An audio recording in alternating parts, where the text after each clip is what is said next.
folks, it is Friday Night Blitz Media Days. We're getting you ready for the 2023 season.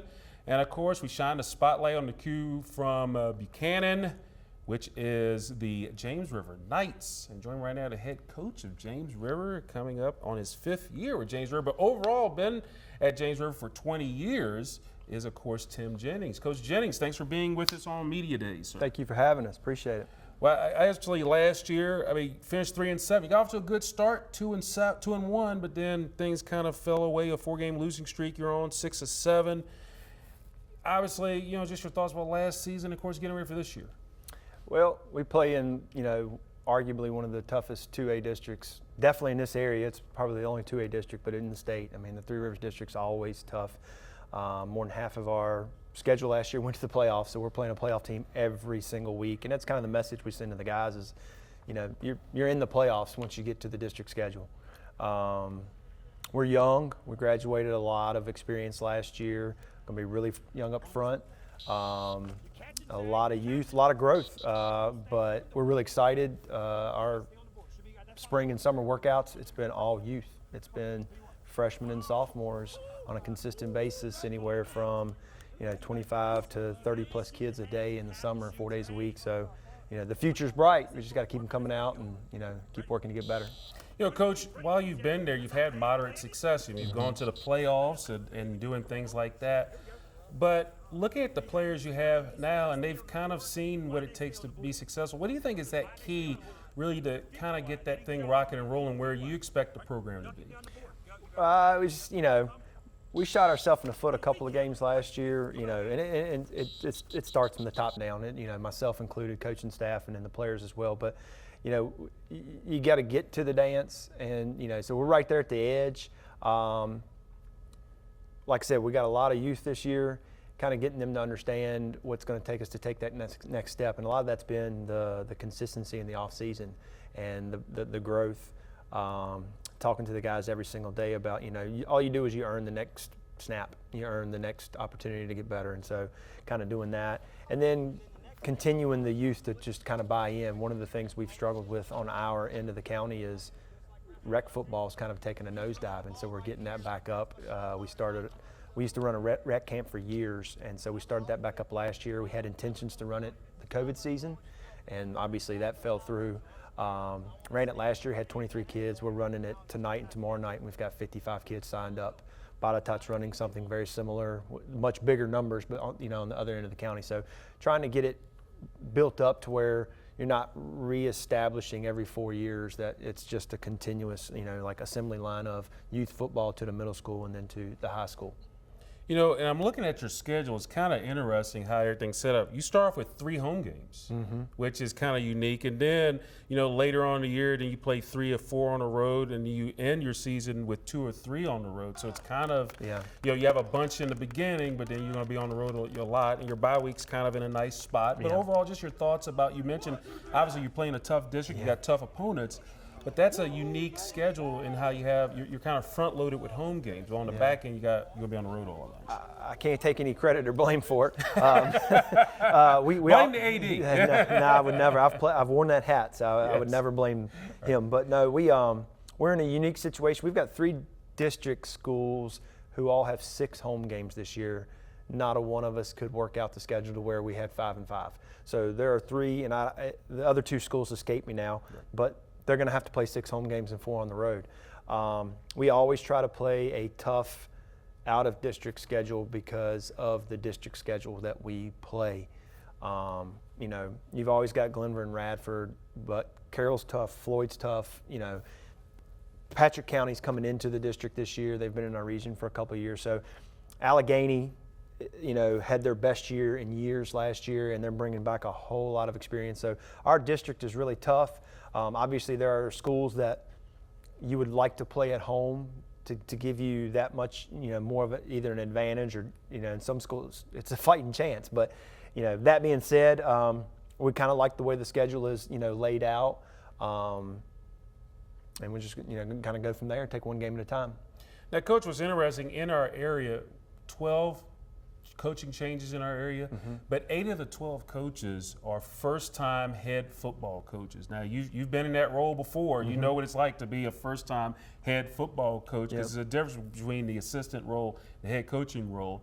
If there was a piece of advice you'd give to your brothers getting into this line in this area, what would it be and why? Obviously, any coach that's gotten the opportunity to be a head football coach is, understanding the game itself, but have a plan, and that plan is not going to go the way that you want it to, so then be able to adapt. And that's, we spend so much time talking to our guys about applying, whether it's football or wrestling or basketball, whatever sport it is, what we're learning is bigger than the sport itself, but it's the same thing in the coaching world, is that you have to be able to adapt to whatever happens, because there's, little Johnny's going to miss because he's got a dentist appointment, and little Johnny's going to miss because he's going to the beach, and whatever it is. And so, the best laid plan's still going to throw you variables and hiccups, and you've got to be able to adapt to that. So that's probably the best advice I'd be able to give. Now, Coach, who are some of the players we should have our eye on, and some of the stars on your team? I know they're all stars, but obviously, who are the ones that are going to be the key for you on your squad? We've got, and he's not with us, his family's on vacation, but we've got, we've got a 4-year starting quarterback coming back this year in Zeal Hammonds. So, he's started every game since he was a freshman, and he's, steadfast. He's, in the weight room all year long, and just a tough kid. And then we've got some really, really good youth coming back as well. We've got a running back who's going to, people are going to start knowing his name, Gavin Binns, who's a sophomore. He's a track guy, so he's got some speed and got some wheels. Josiah Merchant, who's with us here today, is a sophomore, lives in the weight room, just eats it up. We've got some linebackers coming back who started for us last year in Gabe State and Keegan Mundy. And some other kids that, were either JV players last year or, role players that, we're going to fill in some spots as well and step up and kind of lead the team as well. Now, Tim Jennings, you have been a part of so many Friday nights as a player, as a coach, athletic director, all those roles. But for you personally, what does Friday nights in the fall mean to you, sir? Well, it's a little bit of everything. It's, we got some trees growing up around our stadium that have taken away, but, we really do like the scenery in Buchanan when, the sun starts to kind of come down and you look off the game field when the national anthem's playing, and you can kind of see over top of our practice field the valley of Narrow Passage Road heading back towards 81, and you can kind of see the sun and stuff. And got some trees blocking that, but I do remember what it feels like. And then just hearing the national anthem play, I think every player, coach, and fan who, has appreciation for this game really does like that feeling of what it right there. I coached wrestling for years, and one of the things I always told our guys was that, right before the whistle, everything's equal. It doesn't matter what kind of wrestler you got on the other side. So same thing, right before that whistle blows, right before the national anthem plays, both teams are on the same footing. So I like that feeling. How much fun are you having right now? Because the season I'm going to use a Scrabble word, a 4-letter score. There you go. Precipice of getting ready for the season. It's a lot of work, and it's going to continue. The work's going to continue, and the long nights are going to, they're not going until November. But the fun's going to start next, July 27th. We're having fun right now. We're kind of putting in the prep, but the real fun is when we get all the guys there, and we're all working towards the same goals. Tim Jennings, Coach TJ in the house. Thank you, sir. Thank you. You're awesome. I appreciate you Absolutely. being here. James River Knights are going to get their season started on August the 25th. As they take on Buffalo Gap at home, as we shine a spotlight on the James River Knights, as we continue our Friday Night Blitz Media Days, as we get you ready for the 2023 season. Well, tell me, how's it feel going into your sophomore year? You still have a few years left, but how does that feel? Yeah, I'm getting used to it, high school ball and all that, yeah. So I'm assuming you started playing last year, of course, or when did you start playing football? I started playing my 8th grade year. I started kind of late, but I just hard work and all that. Well, being one of the young guns on this team, what is Coach Jennings talking to you about your role now and what he sees from you, coming out of the season? Well, we have to be leaders all the time on the field and helping out people. I've been here for a year, but we learn everything quick, and we got to help the young people. You guys were able to make some strides last year. How do you look to take this team to the next level? Using us more, We got to use our abilities, not just playing. We got to play how we play. In other words, more team play. Is that what you're talking about? And less individual stuff going on in there? Play as a team. Is that kind of what, I mean, given that that was kind of what was going on last year, have you guys coached each other up? Have you guys talked to each other and seeing how you guys want to put this thing and make it work for the season? Well, Ginger, we used to say family. We're always family. We go out together, like 4 games, we go out and eat. We try and get that chemistry so then on the field, we're playing together. And when we go down like a play, it's like, you know, we lose some yards or something, we don't get our minds messed up. We can just go on. And, you know, talk to me, I mean, that family aspect of what you guys are trying to build, the chemistry and all that stuff together. Yeah. I mean, you have to look back at last year and kind of say, man, you know, for what it was, it kind of worked out in a way, but that's a building block, correct? Mm-hmm. I mean, talk a little bit about how you're looking to build on top of this thing. Well, last year we went 3-7. I mean, it's not the best, but there's a lot to build on. We have high hopes for our next few seasons, and I mean, there's only up from that basically. You know, talk to me. How are the seniors been, and how have they coached you up specifically? Our seniors, I'm not gonna do them like that, but we haven't seen them that much. Some of them aren't coming in and stuff, so some of us are having to take that role. What's it like actually stepping up? You seem to be one of those guys that are stepping up, right? Yeah, we gotta. I mean, it's hard because we have a lot of freshmen coming up, so it's a lot. So, I mean, the fact that you've kind of been put in this kind of leadership position, but it seems like you really want to do that. You want to be in that position, correct? Yeah. How have you been coaching some of the freshmen? I play receiver, right? Helping them know this is how we run our routes, this is how we do this is how we catch a ball, corner, all that, teaching, helping, all that, even in the weight room. So, you know, talk to me about, you know, who got you into football? Who got me into football? Well, my dad, he used to play at James River. You know, I had a few offers and stuff, and I was like, well, I'm sitting around. COVID year hit me. I was just playing video games, doing all that. I was like, man, I gotta do something. So, yeah, I got into it. And, you know, what is the impact your dad has had on you since you're kind of building this part of this legacy too? My dad, he always gets on me if I do something wrong. Like if I'm on this play, I'm doing something wrong. He's like, what are you doing? Like, he gets on me. So I'm really planning to get him to be like, good job. And the fact that football, I guess, plays such an important role in you guys' life and in your family's life. I mean, what has that kind of just been like, just in general? I mean, how has football brought you guys together? It's like every Sunday, you know, game come on, everybody watch it. You know, everybody got their teams, stuff like that. We all come together, Super Bowl tonight. I feel you. Who's your favorite football player right now? Mike Evans. Oh, man, you said that as quickly. Why? Receiver. He's a consistent receiver. Is that kind of your model in your game? Yeah. Or you're trying to find your own thing? Yeah, I don't want to have one game I get 100 yards, next game I get 13 yards. Cool beans.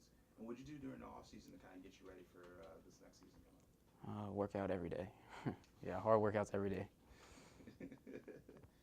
Cool beans. So we have another sophomore up here. I mean, what's that like? I mean, 2 sophomores are here talking about leadership. That's not every day that you see that. I mean, but it seems like you both want to take on that leadership role. Yes, I mean, sir. Talk to me a little bit about that, my man. I mean, just we're trying to build like a legacy for myself and for everybody else, trying to help them out a little bit. You know, trying to be a leader on the team because leadership can get you a far way in life. What does it mean when you put that Knights jersey on? It means a lot to me. It means every chance I get on the field, it means a lot to me, you know. It's like not everybody gets the opportunity to put a football jersey on every day.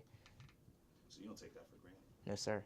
You know, how does Coach Jennings look at you both as the fact that, man, I have some sophomores that really want to step up? I'm assuming it has to be a pretty amazing thing for him as a coach to be able to say, man, these guys are really bought in. How does that feel? It makes me feel pretty good that he has enough trust for me to be like a leader on the team and stuff. And, you know, what are you looking to do this season? I know we always want to tear it up on the field, but what are some goals and expectations that you have for yourself? Not just trying to build myself, but trying to build my team, you know, get them better, and just have like a pretty good season overall. And, you know, talk to me. I know last year, building blocks. Now here we are going to add another block to that thing. I mean, how does that feel? Feels pretty good. I mean, we're a young team, but we definitely have what it takes to like succeed in this year and like upcoming years and stuff. Is it kind of interesting being in the position where you guys are so young, you guys have freshmen, but it seems like, I mean, you guys are building towards a future, and I mean, that's pretty much the way to do it right now, correct? Yes, sir. I mean, talk a little bit about that. I mean, like I said, we are young. It's going to take some time, But we definitely have what it takes. I mean, I trust in like my group of guys, like like my freshmen coming up and like all the upperclassmen. So yeah, Do you feel like people are sleeping on you? just a little bit at times. And talk to me. I mean, what is about this game that you love so much? I just love being I love being able to like show myself out on the field, like cause like I'm pretty fast, like ability to make people miss, and like being able to hit people is just pretty good to me.